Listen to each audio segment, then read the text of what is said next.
Hi friends, welcome to my YouTube channel Prerna. दोस्तों, politics में ना शब्द जो आते हैं ना वो कभी अकेले नहीं आते हैं। वो हमेशा अपने साथ इरादे, संकेत और एक समीकरण, नए समीकरण लेकर आते हैं। कल एक दिग्विजय सिंह का ट्वीट आया था कि जिसमें उन्होंने आरएसएस ऑर्गेनाइजेशन की तारीफ़ की थी और कहा था कि वहाँ पर एक ज़मीनी कार्यकर्ता भी प्रधानमंत्री बन सकता है। और उन्होंने कोरा की एक पुरानी 1990s की फ़ोटो लगाई थी। अब क्वेश्चन ये नहीं है कि ट्वीट क्या था, क्वेश्चन ये है कि ट्वीट किसने किया था। ये किसी नौसिखिया का स्टेटस तो था नहीं, और ना ही किसी कॉलेज की डिबेट का स्लोगन था। ये जो ट्वीट था ये एक बहुत ही एक्सपीरियंस्ड और वेल नोन सीजन पॉलिटिशियन का ट्वीट था, जो राजनीति में हर शब्द बोलने से पहले आगे की 3 चाल देख लेता है। और जैसे ये ट्वीट आया, ऑफ कोर्स होना ही था, ऑब्वियसली बयानवार स्टेटमेंट, काउंटर स्टेटमेंट शुरू हो गए। कोई बोला ये तारीफ नहीं, तंज किया था।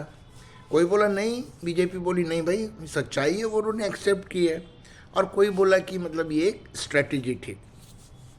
ठीक है, अब जरा ठहरो, पॉलिटिक्स है साहब। गुड मॉर्निंग भी ना बिना सोचे समझे नहीं बोला जाता है। क्या इतना अनुभवी नेता इतनी बड़ी चीज़ ऐसे ही बोल देगा बिना होमवर्क किए? वो जानते थे कि तारीफ़ करेंगे तो फिर क्वेश्चंस उठेंगे तो फिर काउंटर क्वेश्चंस उठेंगे, जवाब देना पड़ेगा।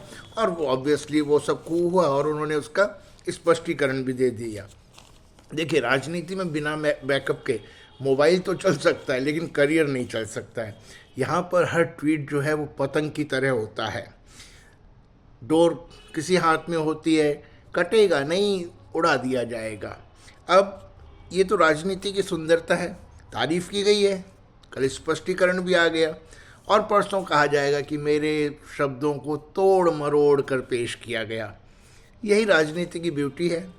आप बोलते कुछ हैं, सुना कुछ और जाता है, समझा कुछ और जाता है, और सामने वाला वही समझता है जो कहने वाला समझाना चाहता है।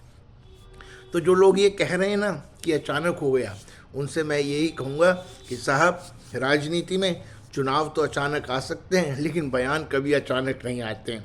तो ये बयान भी शतरंज की एक बिसात की तरह है, मोहरा है। आज चला है, कल और चलेगा। और पब्लिक के लिए तो हम बस इतना ही कहेंगे कि राजनीति में शब्दों पर कभी मत जाइए, शब्दों के पीछे की चाल को समझो।